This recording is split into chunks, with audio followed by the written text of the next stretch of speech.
Bien le bonjour, bienvenue dans cette nouvelle vidéo. Nous allons aujourd'hui passer une journée ensemble.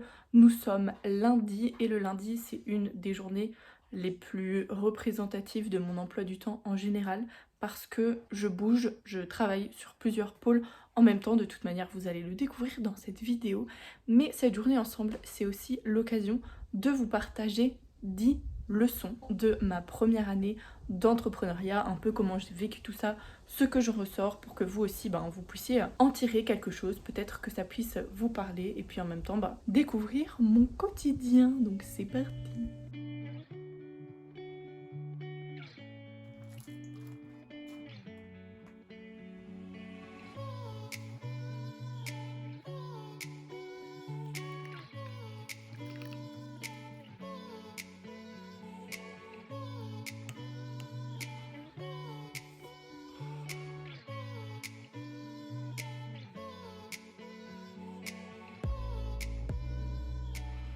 Tous les lundis à 9h30, je commence ma journée avec Inès. On s'appelle ensemble. Inès, c'est vraiment, comme on dit, ma business friend, en tout cas ma partenaire d'aventure business. On s'appelle le lundi, on se raconte un peu nos différents objectifs de la semaine, comment la semaine passée s'est déroulée, et puis on s'entraide l'une l'autre, on se coach un peu l'une l'autre, et puis on avance ensemble. Vous pouvez retrouver un épisode de podcast et une vidéo sur cette chaîne YouTube que j'ai fait aussi avec elle, un épisode dans lequel on parle d'auto-sabotage, comment est-ce qu'on arrête de s'auto-saboter, et une vidéo plutôt introspection où on se pose 3 questions et où vous avez aussi vous accès à un guide de 100 questions d'introspection. Je vous le remets d'ailleurs tout de suite dans la barre d'infos. Ensuite à 11h, j'enchaîne avec un call pour l'entreprise Kaizen Impact de Ludovic Guckert, un call de coaching collectif que je tiens du coup tous les lundis à 11h où on parle du coup de communication, d'organisation.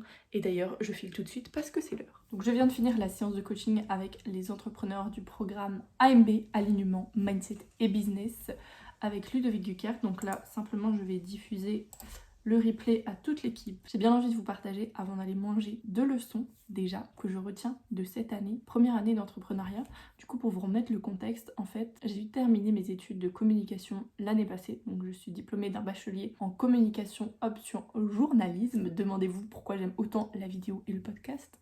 Vous avez maintenant la réponse. Et donc, j'ai terminé en juin l'année passée et j'avais déjà ouvert mon entreprise en avril l'année passée, donc en 2022, pour tester mes idées, pouvoir m'exercer au coaching et tout ça. Et j'ai décidé en juin de continuer pleinement cette aventure entrepreneuriale. Donc là, ça fait officiellement plus d'1 an que je suis entrepreneuse, que j'exerce en tant qu'entrepreneuse et coach. Et il y a pas mal de choses qui se sont passées cette année, je vous l'explique notamment dans le précédent épisode de podcast solo que j'ai fait. Première leçon apprise de cette première année d'entrepreneuriat, c'est que la procrastination active est une très bonne manière de ne pas atteindre son objectif. Qu'est-ce que j'entends par procrastination active? Ce sont toutes ces tâches qu'on va venir faire en se disant ça je dois le faire, oui mais ça je dois le faire. Par exemple, ranger sa maison, faire du nettoyage, envoyer des mails, faire de la création de contenu finalement inutile, commencer une tâche dont on n'a pas vraiment besoin. Et en fait, c'est surtout ça, c'est se mettre à faire quelque chose qui n'est pas nécessaire, mais que, bon, fallait quand même bien le faire un jour, donc on va le faire maintenant. Alors que maintenant, ça aurait été plutôt le moment de venir atteindre son objectif, donc de poser une action avec une bonne intention, une action qui va nous rapporter de réels résultats. Si je prends un exemple concret, je passe beaucoup de temps, enfin je passais parce que maintenant j'ai pris conscience de ça, donc quand ça revient j'arrive plus facilement à balayer, à passer à autre chose et à me remettre vraiment dans ce que je dois accomplir, c'est que j'aime beaucoup créer du contenu, créer des designs, créer des visuels, réfléchir à ce que je vais pouvoir partager, faire du montage vidéo, être dans la création, j'aime beaucoup. Sauf que si je ne fais que de la création, je ne peux pas apporter de résultats parce que cette création après il faut la publier d'une manière quand même un petit peu stratégique parce que je vis du coaching, je ne vis pas de la création de contenu, je ne suis pas influenceuse donc il faut un minimum de stratégie pour justement que ma création de contenu puisse mener à l'atteinte de résultats aussi financiers par derrière. Et moi, je passais beaucoup de temps à faire de la création de contenu en me disant non mais c'est bon, de toute façon je suis en train de travailler. Oui, sauf que j'aurais très bien pu faire d'autres choses à la place, comme directement contacter les personnes avec qui j'avais envie de travailler par message, réfléchir de manière plus stratégique, à écouter un podcast, à lire un livre, enfin ce genre de choses. Mais non, donc voilà, première leçon en tout cas. la procrastination active est une très bonne manière de ne pas atteindre ton objectif. Et du coup, je t'invite à aussi regarder un peu comment tu dépenses ton temps dans ton quotidien, que tu sois entrepreneur ou pas. Hein. Ça s'adresse à tout le monde, ces 10 leçons-là que j'ai tirées, c'est vraiment le but, c'est que ça puisse aussi vous servir à vous, peu importe votre activité professionnelle, mais c'est de voir dans quoi est-ce que vous passez votre temps et dans quoi est-ce que vous aimeriez réellement passer votre temps, ou en tout cas, quelles actions vont réellement venir servir votre objectif. Voilà pour cette première leçon. Maintenant, il est l'heure d'aller manger parce que j'ai la dalle. Hola! Vous êtes à peu près. Il est l'heure d'enregistrer l'épisode de podcast qui sort demain. Je ne fais jamais ça à la dernière minute, mais bon voilà. Quand il faut, hein, en fait. En toute transparence, j'avais déjà enregistré ces épisodes, mais en le réécoutant, je le trouvais très très nul. Du coup, j'ai simplement décidé de le refaire avec une meilleure énergie, dans de meilleures conditions, en me mettant en petit setup. Je sais pas ce que vous en pensez de ça, mais ça me paraît pas mal. Enfin bref, arrêtons de blablater, maintenant c'est l'heure d'enregistrer un épisode de podcast qui sera déjà sorti à l'heure où ce vlog sort. Allez checker ça, je vous explique un peu ces 6 derniers mois, comment je me suis perdue et surtout comment est-ce que j'ai réussi à retrouver mon chemin. Et aussi je vous fais un parallèle très directement entre des symptômes de je me sens perdue pour vous faire comprendre, ok, peut-être aussi dans votre vie, vous, quels éléments peuvent être modifiés, améliorés et en tout cas avancer vers un meilleur épanouissement. Je vous dis à tout de suite, j'enregistre cet épisode. Qu'est-ce que tu montres? Les pièces de la moula. À vous abonner à la chaîne Les Belles qui va être créée bientôt. Hein, surtout on n'oublie pas ces petits détails. Ciao, ciao. Ciao. Et voilà les amis, un épisode de podcast enregistré. C'était un peu la galère parce que mon téléphone a décidé de ne plus avoir de place, donc j'ai dû sortir la petite caméra. Mais bon, c'est pas grave, je suis contente de l'avoir refait en tout cas, de ne pas être restée sur ma première version. Donc je range tout ce barda, le pied de micro pèse 1 tonne. Vous voyez, j'ai filmé avec ça, le petit caméscope quoi, qu'on avait quand on avait 5 ans. Mais c'est pas si mal, au moins là-dessus, il y a de la place. Hop, voilà. Et donc j'ai décidé, pendant que je range, de vous raconter la deuxième leçon que je tire de cette année d'entrepreneuriat. Donc, attendez, je sors les vieilleries là. Voilà mon post radio, lequel je m'ambiançais sur Rihanna. Bref, deuxième leçon de cette année. La clé, c'est de se responsabiliser. Et ça, c'est une clé que j'ai envie de crier au monde entier parce que c'est tellement puissant en fait de remettre la conscience sur notre responsabilité individuelle au service du collectif. J'aime bien cette deuxième partie, au service du collectif. Mais c'est vraiment cette notion de responsabilité, c'est-à-dire qu'est-ce qui est dans ma responsabilité, dans mon contrôle, qu'est-ce que moi je peux impacter dans cette situation. Ça nous permet en fait d'arrêter de subir, de se plaindre, de se dire non mais pourquoi ça m'arrive à moi, pourquoi ce n'est pas possible, etc. Et de remettre de la conscience sur ce que chacun on peut faire pour sa vie en fait. Que ce soit pour améliorer une situation, modifier une situation, bref, la clé c'est toujours de revenir à soi. Je vous ai fait 2 épisodes de podcast sur ce sujet, je vous mets les liens là quelque part, il y a un petit rond qui va s'allumer qui va vous mettre les épisodes, je vous les remets aussi dans la description. Allez les voir parce que c'est vraiment une habitude à prendre en fait, de se dire ok, dans cette situation, qu'est-ce qui est dans mon contrôle, qu'est-ce que je peux directement impacter, et c'est une clé très précieuse. Je m'en vais travailler là pour Émergence, il me reste 1h20 on va dire plus ou moins, 1h20 à travailler pour Émergence. Émergence, qu'est-ce que c'est que ce truc là?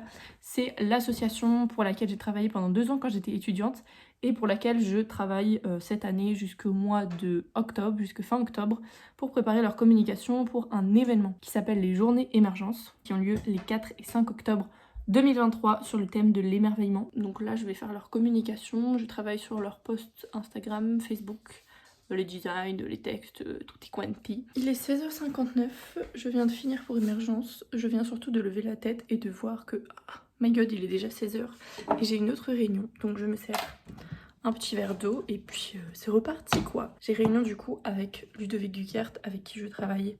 Petite réunion hebdomadaire pour faire le point sur où on en est dans nos tâches, ce qu'on doit mettre en place.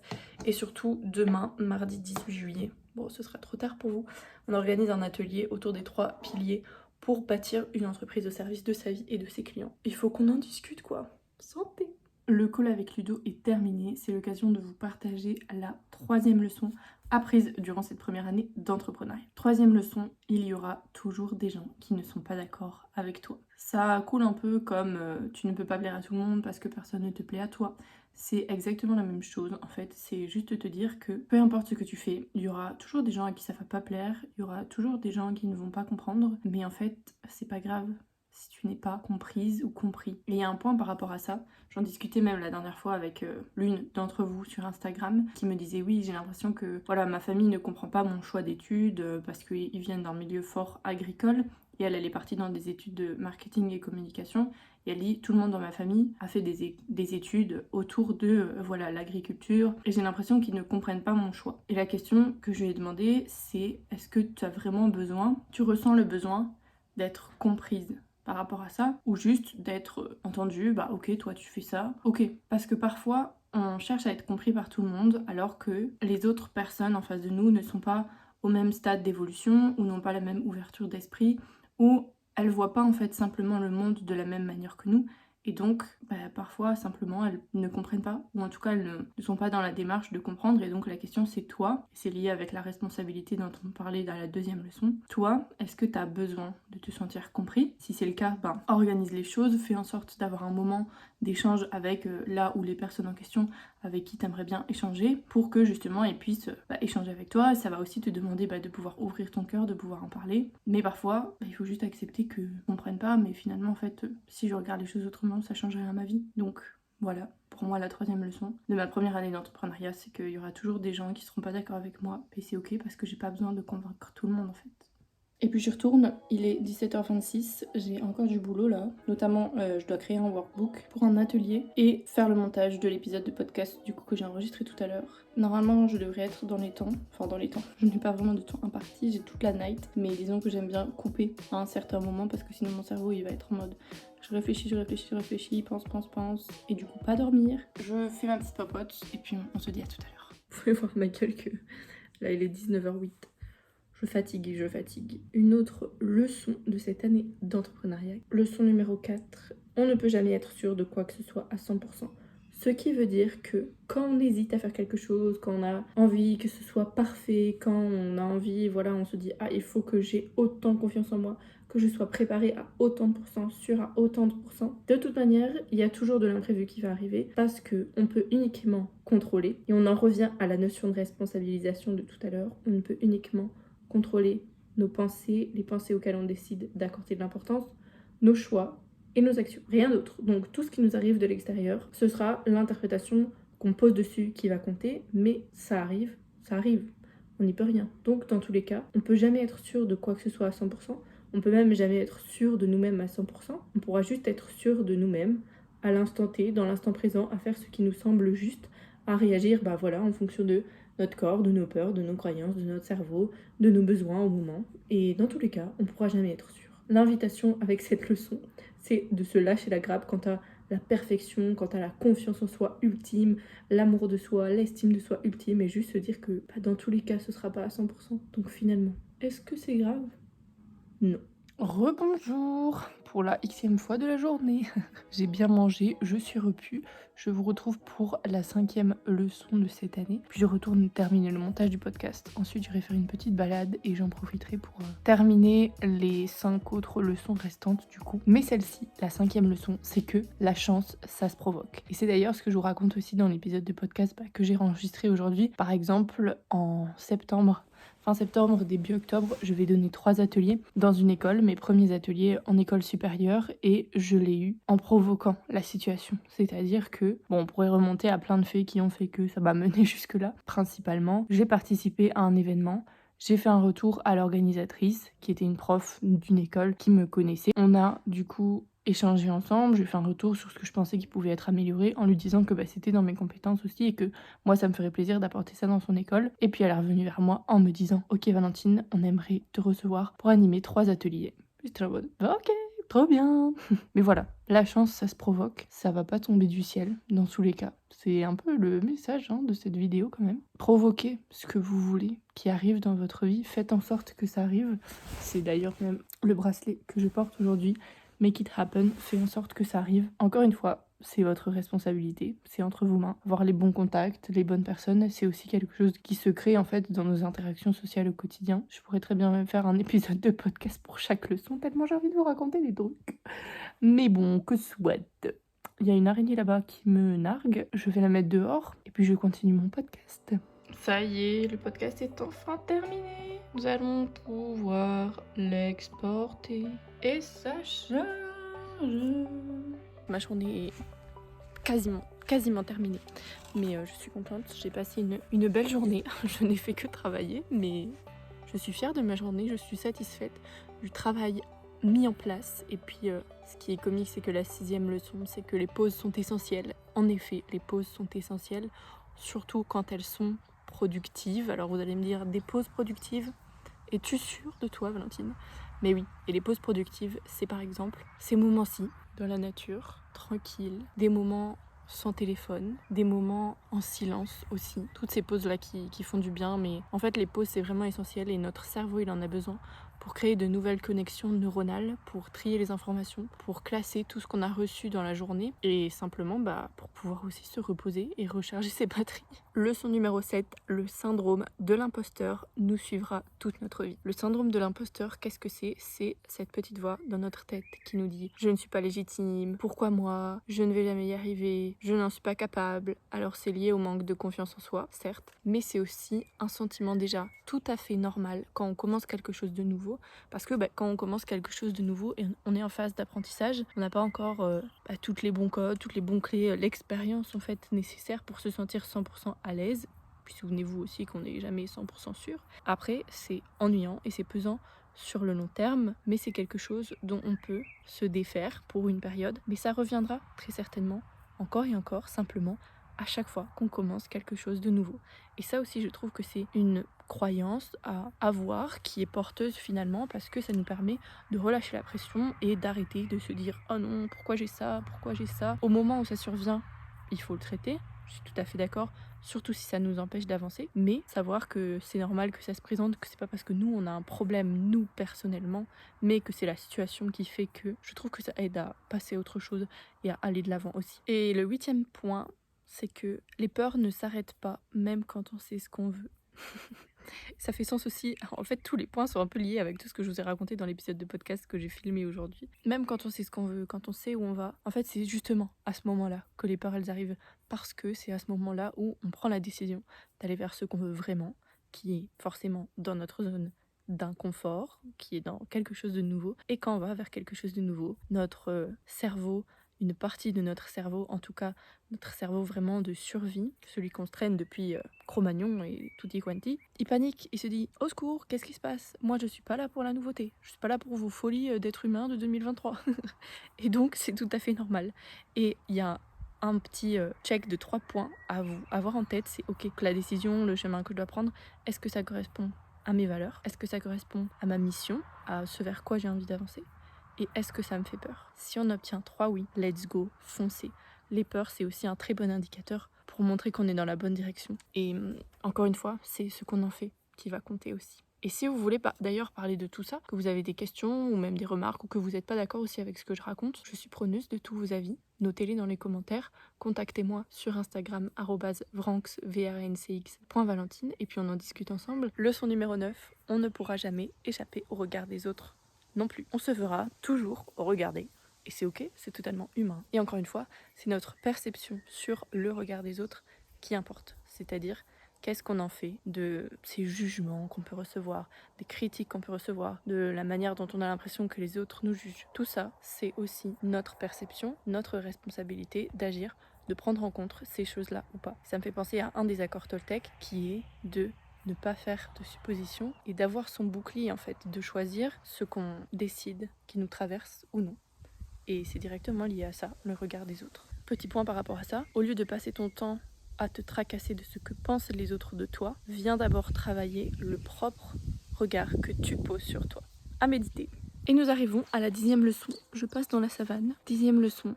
Il n'y a que nous pour tracer notre propre chemin. Il n'y a que toi pour tracer ta route.